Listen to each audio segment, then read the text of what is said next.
আরে সমস্যা নাই, আমি 5টা বাজেই পৌঁছায় যাম। এ বাবা, আমারে 50টা টাকা দিয়ে দাও। হে, তোমারে না আমি একদিন কইছি কোন মিহি যাওয়া ধরলে আমারে তুমি পিছন থন ডাক দিবা না, আর টাকা লাগবো কইবা, আর 50 টাকাটা তুমি কি করবা? তুমি খাইবে একটা চা আর খাইবে একটা পান, তোমার 10 টাকা 20 টাকা লাগবো। ও টাকা আমি তোমারে বেশি করে দিমু, আর তুমি তোমার টাকাটি জোগায় জোগাইয়া হেসে তোমার ছোট পোলারে দিবে। ধরো।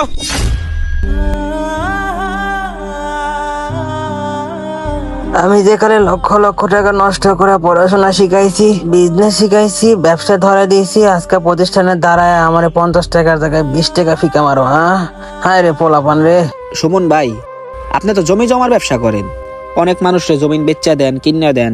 আমাদের হচ্ছে পুরান বাড়ি আছে না, ওই বাড়ির সাথে যে জমিটা ওইটা বিক্রি করে দিন ভাই। ভাই ওই জমি বিক্রি করবেন কে? ওইটাই তো আপনাদের সবচেয়ে ভালো জমি। হ্যাঁ ভাই, ওইটা ভালো জমিন, তাই ওইটাই বিক্রি করতে হবে ভাই। ওইটা ছাড়া আমাদের ওই যে বাওরের পাড়ে যে জমিনগুলো আছে ওইগুলা তো বিক্রি করলে অত টাকা পাবো না ভাই। বাপের চিকিৎসা করার জন্য 10 লাখ টাকা লাগবো ভাই, তাই ভালো জমিনটাই বিক্রি করে দিতে হইব। আসলে আমার কাছে পাতি আছে, আপনার জানাবো। আচ্ছা ঠিক আছে ভাই, আমি আসি। আব্বা, রাস্তাঘাটে ইয়া কি শুনি? কি শুনতেছ? আমাকে পুরান বাড়ির নগে যে জমিটা, সেই জমিটা বলে তুমি বিক্রি করে লাইতেছো। আমি তোমার 100 বার করে কইলাম ওই জমিতে আমি কারখানা দিমু, আর ওই জমি তুমি বিক্রি করতে চাও, ওই জমি আমি বিক্রি করতে দিমু না। তুই তো কস জায়গা বিক্রি করবা না। জায়গা বিক্রি করা লাগবো, কারণ আমার যে অপারেশনের টাকাটা লাগবে, টাকা আমার যোগান লাগবে, তোর ভাইয়ের লেগে একটা ঘর বানান লাগবো। এটা ছাড়া আমার আর কোনো উপায় নাই, আর ওই জায়গা না বেচলে হইব না। তোর চাচাগুলোকে তুই তো বনায় খাইতে পারবি না। আমি আমার কাকা কোনোকে বুঝা খাইতে পারি বা না পারি ওইটা তোমার দেখার বিষয় না। ওই জমি আমি বেচতে দিমু না, আমি দেখবো না ওই জমি কেটা বেচে। হায় আল্লাহ, ছোটবেলা থেকে যাকে খাওয়াইলাম দাওয়াইলাম বড় করলাম, আজকে তাদের কাছে আমি বোঝা হয়ে গেলাম। হায় রে দুনিয়া, এই বুঝে দুনিয়ার নিয়ম। কাগলিকে কি করলাম আমি, আল্লাহ কাগলিকে কি করলাম। এই যে নাও, তুমি রুটি খাইতে চাইছিলা, আর এই যে পানি খেয়ে নাও। আর শোনো, তোমার ছেলে বলতাছে ওই জমি নাকি বিক্রি করতে দিব না, বুঝছো? যার এই দেখাইলাম হেই কয় তোর বড় ভাই ঝামেলা করে, আমরা এই জমি কিনবো না। এ আব্বা, আব্বা, এ আব্বা কথা কও না কে? আব্বা, এ আব্বা কথা কও না কে? আব্বা, আব্বা, আব্বা তোমার কি হয়েছে? তুমি কথা কও না কে? কথা কও না কে? আল্লাহ, আমার বাপের কি হইলো? আল্লাহ, আব্বা তোমার কি হইলো?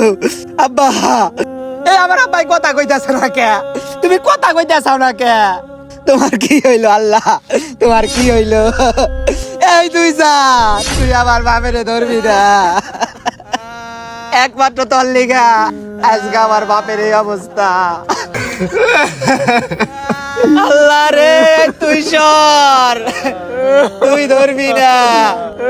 আব্বা রে, তোমার কি হয়েছে আব্বা? আমার বাপ এই দুনিয়া ছেড়ে চলে গেল। হায়াত মুহূর্ত আল্লাহ রাত, তারপরও একটা আফসোস রয়ে গেল। এত টাকা পয়সা থাকতেও বাপের চিকিৎসা করাইতে পারলাম না, ওই জায়গার জমিনটা তোর লিগে বেচতে পারলাম না। তুই ধরবি না আমার বাপেরে, ধরবি না, ধরবি না, তুই আমার বাপেরে ধরবি না। আল্লাহ, কি করলা বাবা, তুমি কি করলা? আল্লাহ, জন্মের পরে মারে দেই নাই, মা চলে যাওয়ার পরে এই বাপই ছিল আমার মা, এই বাপই ছিল আমার বাপ, এই বাপরেও তুমি নিয়ে গেল। আল্লাহ, এখন আমাকে কি হইব? আল্লাহ, তুমি কি করলা? আল্লাহ,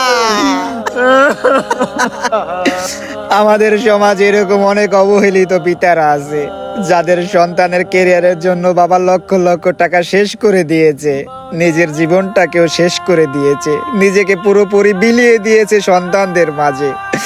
তারপরও বৃদ্ধ বয়সে ওই বাবাদের থাকতে হয় ওই বৃদ্ধাশ্রমে। ছেলেদের কোটি কোটি টাকা থাকা সত্ত্বেও বাপের আজ কেন বৃদ্ধাশ্রমে?